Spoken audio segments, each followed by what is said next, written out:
Hai, balik lagi dengan aku. Oke, di sini aku akan menceritakan tentang suatu penyakit, yaitu diare. Jadi, diare itu adalah buang air besar yang jumlahnya lebih dari 3 kali. Dan konsistensinya itu cair. Hal ini dianggap ya tidak seperti buang air besar lainnya. Nah, jadi ada beberapa penyebab bahwa anak itu diare. Yang pertama, rotavirus itu sekitar 60-70%. Kemudian yang kedua yaitu bakteri sekitar 10-20%, dan yang ketiga itu parasit sekitar 10%. Jadi diare itu dikategorikan menjadi 3. Yang pertama, tanpa dehidrasi. Yang kedua, dehidrasi ringan sampai sedang. Dan yang ketiga, dehidrasi berat. Oke, aku akan menjelaskan satu per satu.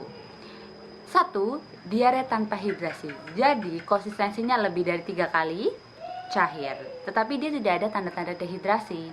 Nah, yang kedua yaitu dehidrasi ringan sampai sedang.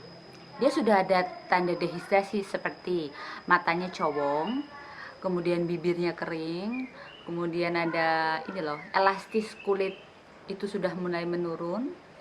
Anak juga sudah tidak mau minum, anak juga haus maksudnya. Kemudian rewel, dan beberapa hal tersebut membuat anak itu jadi malas untuk minum. Itu yang kategori ringan dan sedang. Terus yang ketiga yaitu dehidrasi berat. Biasanya tandanya itu satu, dia penurunan kesadaran, dia lemes, kemudian dia tidak mau minum sama sekali, mata cowong, kemudian turgor kulitnya dia beneran sudah turun. Dan yang ketiga tandanya adalah dia nadinya bisa dihitung di sini. Biasanya nadi radialis di sini, nadinya sangat sulit untuk dideteksi dan menurun. Meningkat atau menurun ya, saya lupa. Oke, nah beberapa cara sebagai ibu bahwa apa sih yang harus dilakukan jika anaknya itu dia mengalami dehidrasi atau diare. Jadi untuk yang kategori pertama yang tanpa dehidrasi tidak usah khawatir, karena diare itu sifatnya self limiting disease. Jadi dia bisa sembuh dengan sendirinya. Cuman ada namanya cairan oral rehidrasi atau yang kita kemas namanya oralit. Nah, di situ fungsinya untuk mengganti elektrolit dan cairan. Karena apa? Ketika anak itu diare, nah dia itu sudah mulai kehilangan cairan dan elektrolit karena gangguan dari absorpsi dari ususnya itu sudah susah atau ada gangguan dari menyerap. Nah, makanya digunakan oralit sebagai penggantinya. Untuk yang tanpa dehidrasi cukup diberikan oralit 10 sampai 15 mili setiap diare gitu. Terus gimana kalau dia termasuk golongan yang kedua, itu yang golongan ringan sedang? Cukup diberikan oralit sebesar 15 sampai 20 mili per kilogram berat badan per jam gitu. Lalu apa yang kita harus berikan jika setiap anak dikasih oralit dia mual muntah? Sebagai orang tua, kalian harus tetap memberikan secara konsisten dan sabar dan pelan, karena itu juga penting gitu.